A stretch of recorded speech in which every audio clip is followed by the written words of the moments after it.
Nie ma żadnych od tyłu, tak, dotkniesz, od razu piłeczkę podajesz, bierzesz jego piłeczkę i prowadzisz jego piłeczkę, tak? Ewentualnie możesz dotknąć, bierzesz swoją na ziemię, swoją bierzesz do ręki, tak? Dobra? Tak?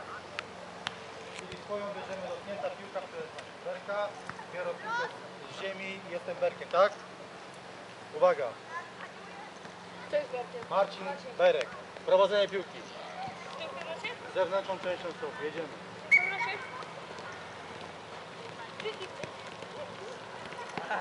Tak, już Berek, trzymasz piłeczkę w rękach.